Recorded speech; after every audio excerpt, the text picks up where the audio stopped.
Do you remember when you could get a Bugatti in GTA 5 Online for $1 million? Because these days, Rockstar expects you to pay $800,000 for a milk truck, and even a basic Nissan Maxima will set you back $1.4 million. It is no secret that GTA inflation has reached epic levels in the last 5 years, putting even the current RAM market to shame, but think about it here. That expensive stuff to buy, what would you even do with your cash in GTA Online? Because, like it or not, everybody's already familiar with all the content types by now, meaning that unless Rockstar releases newer, more expensive vehicles and properties with every single update, you'll just have all your money sitting there, burning a hole in your bank account. Besides, flexing on the poors isn't the only reason that grinders and longtime players spend so much cash in GTA Online. Rather, it's because some of these expensive vehicles and properties are really worth the money that you spend on them. So, in the spirit of extravagance here, let's rank the 17 most expensive items that you can buy in GTA Online right now. Starting with the Ruiner 2000, which at $3.75 million a piece is the cheapest item on my list, so you know I'm not messing around over here. Now, back when it launched in 2016 with the Import-Export DLC, this was considered a very capable car to use, and to this day, it still has the best homing missiles in the entire game. However, the main reason the Ruiner 2000 fell off is its lackluster armor, as in it literally doesn't have any, and it will blow up to a single RPG or homing missile. And as many of you can attest to in the comments, that's an absolute death sentence in a modern GTA Online free roam lobby. Driving around in a land vehicle with no armor is like skydiving without a parachute per se. It's not a matter of if, but when you are gonna die. And I bet Rockstar also understands the shift in the overall vehicle meta, which is why they lower the price of the Ruiner 2000 from its original $5.75 million price tag down to the current price of just $3.75 million, which might be one of the exceedingly few good balanced decisions that they made over the last decade or so. Next up at $4 million, we have the Scramjet, which is the second cheapest vehicle on my list, but in terms of sheer driving pleasure, this car is way up there alongside the Mark I Oppressor and the RC tank. It's basically the Mach 5 car from Speed Racer, and as a result, it has one of the most striking visual profiles of any vehicle that I've ever seen in GTA Online. I mean, just look at this thing. It is gorgeous from every single angle, and with a top speed of over 130 miles an hour, it's also one of the fastest cars that you can buy if you're stuck on last-gen consoles. As for the handling, it's decent enough, but the real star of the show here is that insane rocket boost feature combined with the jump function, which allows you to pull off some truly amazing aerial stunts. And the Scramjet also packs some seriously accurate missiles under the hood, so don't think of it as just a fun weekend toy, because this car's bite is just as impressive as its ability to home in on the nearest conveniently located body of water as soon as you press that boost button. Tied with the Scramjet for third place, we've got the Mazebank Tower CEO office at exactly $4 million. And before the introduction of the mansions, this was the most expensive property that you could own in the entire game. And it's really fascinating when you think about the circumstances under which this property was released. See, this was way back during the glory days of GTA 5 Online in 2016. Just a couple years ago in 2014, players were complaining about how there was nothing new to buy in the game. So first, Rockstar gave us super yachts and stilt houses, both of which were absolute crap because they provided basically zero functionality outside of looking cool. If you remember, super yacht missions weren't really a thing until August 2020, so you had this giant hunk of polished metal just floating around on the ocean, serving you no purpose. But things changed when we were introduced to CEO work in 2016, especially warehouse ownership, because this was the first true quote-unquote money grind in GTA Online, well before MC businesses and the bunker. This was a pivotal point in time for the players, and it marked the beginning of GTA Online's transformation into more of a money grind simulator where your chief goal was building the biggest criminal empire possible. And if you wanted the cherry on top of the criminal empire pie, you definitely needed a Mazebank Tower executive office. It was, and still is, the tallest building in the game with an excellent view of downtown Los Santos, and that $4 million price tag signals that not only do you have excellent taste, but you've also got some money to burn. Next up, at $4.1 million, the FH1 Hunter is one of the most expensive helicopters in the game, and it requires 2 people to be maximally effective, but if you have a co-pilot with you, few things can stand up to its wrath. Even armored cars will be ripped to shreds in just a few short bursts of that massive autocannon, and if it's an enemy on foot, they'll go flying even if a round impacts their general vicinity, because these explosive rounds have a splash radius of about 1 meter. Even when you're going up against fighter jets, the Hunter can put up a decent fight with its homing missiles. Combine all this firepower with the Hunter's excellent agility and armor, and you have yourself a very scary package that is not to be underestimated in any free roam public lobby. One tier up from the FH1 Hunter, at $4.25 million, we've got the legend that is the Toreador. This missile shooting classic sports car has a submarine mode which allows it to disappear from the map and hunt down boats or other submarines. But if you're just trying to defend yourself in a public lobby, you won't need to use that, because chances are the very first time you come across an Oppressor Mark II griefer, you'll destroy them within 5 seconds. And that's primarily down to the Toreador's very impressive homing missiles combined with its exceptional armor that can tank up to 6 enemy homing missiles before failing. Next, we've got the Alkonost, which is the largest aircraft in the game if we we go purely by wingspan. I mean, honestly, this thing is so big you can almost cover 2 runways with it at LSIA. However, in terms of practicality, it's honestly kind of, well, it's crap, because first off, you need a literal airbase to fit this whale of an aircraft. Like, you can't just land and take off from the streets. You need a proper runway for aircraft. Then you also have to wonder exactly what was going through the heads of Rockstar designers when they gave it such awful armor, because 3 homing missiles is enough to turn your flying football field into a flaming scrap heap. And trust me, with the amount of time it takes for an Alkonost to lift off or change direction mid-air, even a clinically blind quadriplegic with muscular dystrophy can land 3 shots on this thing. I mean, it's not like you have to be particularly accurate, just look at the size of this thing. It's impossible to miss. Plus, it's not like the Alkonost weaponry is all that effective either, because there are bombers in this game that are far more maneuverable and survivable that can do the same amount of damage to ground targets, also at a fraction of the cost. Okay, sure, once you go really high up in the clouds, you will vanish from the radar thanks to the pseudo stealth system in this aircraft, but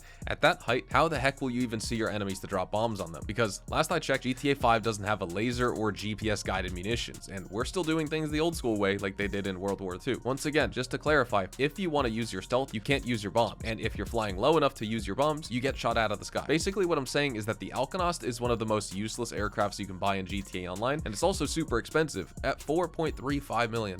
But it's still not as expensive as my next vehicle on the list, the Weaponized Ignis, which comes in at a whopping $4.5 million, making it the most expensive Lamborghini in all of GTA Online. But this Lambo is different from the rest because it comes from the factory with a roof-mounted triple-barrel minigun that does the same amount of damage to cars and people as the twin machine guns on the Weaponized Tampa. The Weaponized Ignis is also equipped by default with a missile lock-on jammer, allowing you to avoid attacks from griefers during your business missions or heist setups. And it even has HSW support, so once you install a few mods at Howe's shop, it will turn into a blazingly fast speed demon that can rip your face off at the racetrack, and even on the straightaways, its top speed is 145 miles an hour, and that's absolutely respectable for an HSW vehicle. Overall, this is a really great car, and I think it's definitely worth that $4.5 million price tag, mainly because of the fact that it comes with the missile jammer and the roof turret pre-installed, so you just have to install some performance upgrades and you are absolutely good to go to drive this thing. Then at $4.75 million, we have the lumbering giant that is the Bombushka, and this old Soviet tin can looks quite impressive from the outside with its huge engines and its gun turrets, but in reality, the Bombushka is about as effective against jets as a wet fart, and its subpar mobility combined with the underwhelming weapons make it a prime target for any competent jet fighter who will knock you and your friends out of the sky in seconds as soon as he lays his eyes on your flying apartment complex. However, there is one gunship in GTA Online that isn't completely useless, and it's called the Titan 250D. Priced at $4.87 million,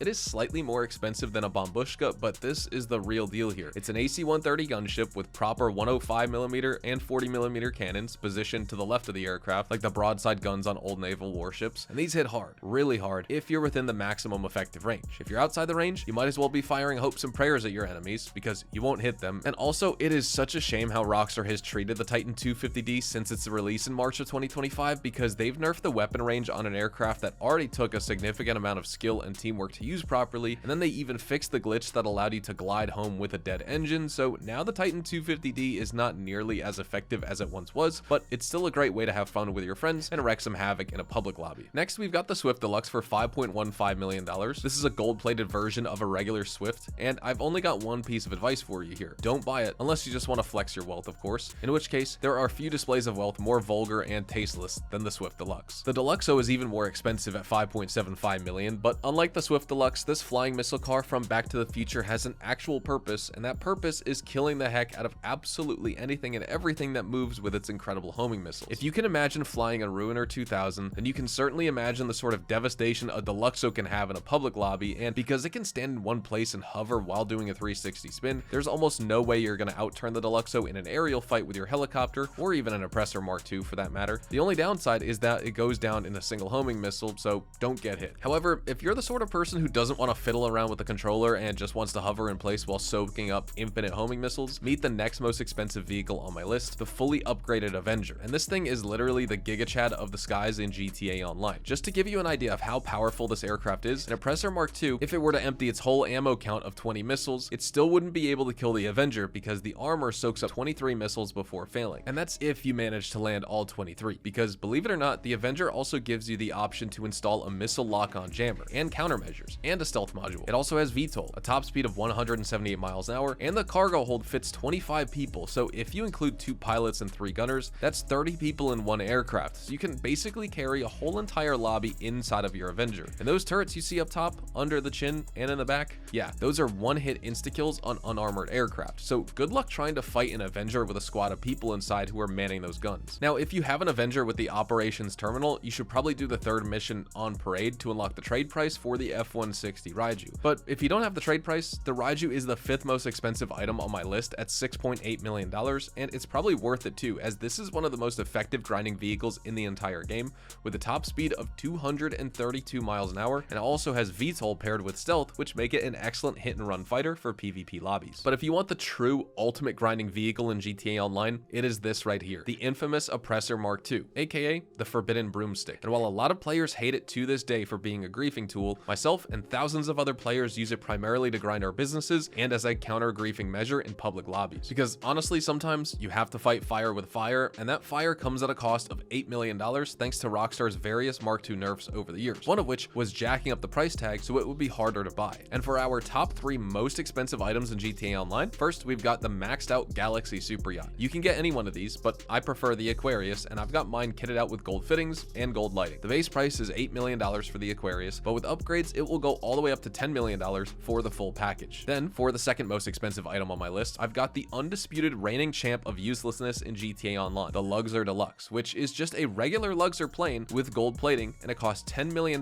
for those of you who want to look like a pompous douche. And no, you cannot remove that hideous paint job. Lastly, for the most expensive item in all of GTA Online, we've got the recently introduced mansions, in particular the Richmond Villa, which fully upgraded will cost you nearly $18 million without that pre-luxury discount when it launched. For the money, you get yourself a swimming pool, a spa, a beauty salon, a helipad, some cute pets, and various other luxuries. But more importantly, you also get the most advanced fast travel in the game, an AI assistant to boost your business production speed by 200%, and a free master control terminal in your office, making the mansion a must-have for any serious grinder in the game. Oh, did I forget to mention as well, if you get the security upgrade for this mansion and you have security at your various other businesses, you will never get raided for those businesses ever again. And there you have it. Those are the 17 most expensive items that you can buy in GTA 5 Online. Some of them, like the Luxor Deluxe for example, are completely useless, while others like the Oppressor Mark II and mansions are honestly just too good to miss out on, so you'll definitely want to buy them eventually. Thank you so much for watching this video. Don't forget to drop a like on it if you found it informative. Consider subscribing to the channel if you are new and you want to see more GTA 5 Online content just like this. Check me out over on Twitch, Twitter, and Instagram, specifically twitch.tv/hazardous_HDTV for more GTA Online money grinding live streams. It is the GTA 6 waiting room over on there, and I will see you guys tomorrow with a brand new GTA 5 Online video. Adios amigos.